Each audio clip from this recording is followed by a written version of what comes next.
नमस्ते। आज मैं बात करने वाली हूँ टीथिंग पे। टीथिंग ये ऐसी प्रक्रिया है जहाँ पे दांत बच्चे के मुंह में आने लगते हैं। ये बहुत ही खुशी देने वाली बात होती है जब आप अपने बच्चे को देखते हो, वो छोटे छोटे दांत जब बाहर आते हैं मुंह में। लेकिन ये बहुत पेनफुल प्रोसेस भी रहता है, पेनफुल दोनों के लिए, बच्चे के लिए भी और माता पिता के लिए भी। बच्चा जब 4 से 7 महीने का होता है तब उनके दांत बाहर आने लगते हैं। कई कबार ऐसे भी होता है कि बच्चा 1 ईयर का हो गया, 1 वर्ष का हो गया है, फिर भी दांत आए नहीं है। So that is very normal.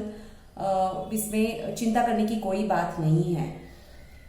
Usually नीचे के ये जो 2 दांत है ये पहले बाहर आते हैं, लेकिन ऐसा भी होता है कभी कभी कि इसके पहले ऊपर वाले दांत पहले आ गए हो। सो ये भी बहुत नॉर्मल है और इससे भी आप चिंता ना करें। सो क्या ऐसी चीजें हैं जिससे हमें पता लगे कि हमारा बच्चा टीथिंग कर रहा है या हमारे बच्चे में दांत आ रहे हैं? ऐसे क्या साइंस और सिम्टम्स है? पहली तो बात, बच्चा बहुत ही चिड़चिड़ा हो जाता है, हमेशा रोता रहता है, हमें पता नहीं चलता कि क्या प्रॉब्लम है, क्यों ये रो रहा है, क्यों इतना चिड़चिड़ा हो गया है। ये चिड़चिड़ा होता है क्योंकि जब दांत बाहर आता है, मसूड़ों में से बाहर निकलते आता हुआ, तब वो मसूड़े बहुत ही पेनफुल होता है, थोड़ा सा दर्द देता है, इसलिए बच्चा चिड़चिड़ा हो जाता है। बच्चा कई कबार खाना ठीक से नहीं खाता, इसी पेन के वजह से ठीक से सोता नहीं है, ठीक से खाता पीता नहीं है। फिर एक और इम्पॉर्टेंट साइन है कि कोई भी चीज दिखे तो वो चीज को उठाता है, अपने मुंह में डालता है और उसको चबाने लगता है। इसे हम माउथिंग कहते हैं। सो ये बहुत ही कॉमन साइन है टीथिंग का।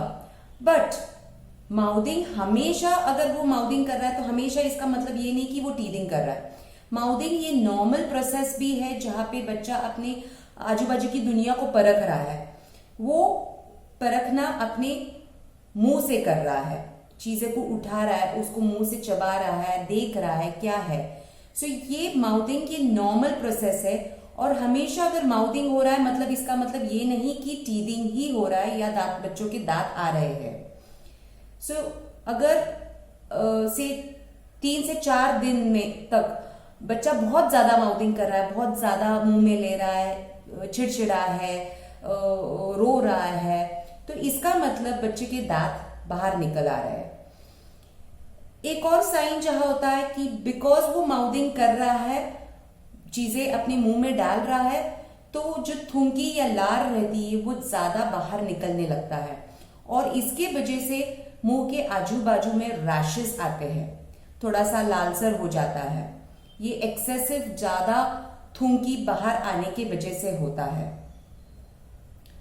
नेक्स्ट साइन है कि बहुत बार जब दांत निकलते हैं तब बच्चे को बुखार, उल्टियां या दस्त होती है। लेकिन ये टीथिंग, दांत निकल रहे इसके वजह से नहीं होता है। ये बहुत एक समझ है, गलत समझ है लोगों में कि दांत निकल रहे हैं इसलिए बुखार आया है, दांत निकल रहे इसलिए उल्टियां हो रही है या इसलिए दस्त हो गया है। नहीं, जब दांत निकलते रहते हैं तब मैंने बोला कि बच्चे चीजें उठाते हैं और मुंह में डाल के उसको चबाने लगते हैं। तो इसके कारण जो कुछ भी कीटाणु हैं वो अंदर जा रहे हैं और वो कीटाणु बच्चे में इन्फेक्शन पैदा कर रहे हैं और इन्फेक्शन के वजह से ही बुखार, वॉमिटिंग या दस्त होता है। सो अगर ऐसा है कि आपके बच्चे में बुखार है, फीवर है, वॉमिटिंग है, उल्टियां हो रही है या दस्त है, तो आप तुरंत अपने पीडियाट्रिशियन को दिखाइए, क्योंकि ये टीथिंग की साइन नहीं है, ये है साइंस इन्फेक्शन के। सो इसे निग्लेक्ट ना करें, आप तुरंत अपने पीडियाट्रिशियन को जाके दिखा दीजिए। सो ये थे टीथिंग के साइंस। तो हमारे बच्चे को हम ऐसे क्या चीजें करें जो बच्चे का दर्द कम हो सके? फर्स्ट एंड फॉरमोस्ट कि अच्छा सा एक साफ कपड़ा लीजिए, ठंडा कीजिए उसको, चाहे तो आप फ्रिज में रख सकते हो, ठंडा कीजिए और उसी कपड़े से आपके मसूड़े, जो बच्चों के मसूड़े है, उस पे लगा के थोड़ा सा प्रेशर दीजिए। तो क्योंकि वो कपड़ा ठंडा है, इसकी वजह से वो एरिया जो है वो नम हो जाता है और बच्चे को थोड़ा सा राहत मिल जाता है। थोड़ा अगर आप प्रेशर लगाएंगे तो वो जो पेन है, जो दर्द है, वो थोड़ा सा कम होता है। टीथर्स या टीथिंग रिंग्स दे सकते हैं आप। टीथिंग रिंग्स एक ऐसी चीज होती है, एक खिलौना टाइप होता है जिसपे बच्चा चबाता है और उस चबाने के कारण थोड़ा सा रिलीफ मिलता है, थोड़ा सा दर्द कम हो जाता है। लेकिन किस प्रकार का टीथिंग रिंग लेना चाहिए ये मैं आपको अगले वीडियो में बताऊंगी। आप एक ठंडा स्पून भी रख सकते हैं उस जगह पे, जिसके कारण थोड़ा सा प्रेशर मिलता है, थोड़ा सा नमनेस होता है और बच्चे को राहत मिलती है। क्योंकि बहुत सलाइवा हो रहा है, बहुत सारा थूक और लार बाहर निकल रहा है और रैशेज हो रहे हैं, आप वैसलीन लगा सकते हो मुंह के आजू बाजू में, जिसके कारण रैशेज ना आए। पेन किलर्स आप अपने डेंटिस्ट के पास जाके दिखा सकते हो, जो डेंटिस्ट आपको पेन किलर्स देंगे। बाजार में बहुत सारे टीथिंग जेल्स मिलते हैं, लेकिन ये आप यूज ना करें क्योंकि उसमें एक इंग्रेडिएंट होता है जिससे के कारण नमनेस होता है, लेकिन ये इंग्रेडिएंट के वजह से बहुत एक सीरियस और रेयर कंडीशन पैदा होता है जिसे हम बोलते हैं मेथ हीमोग्लोबिनीमिया।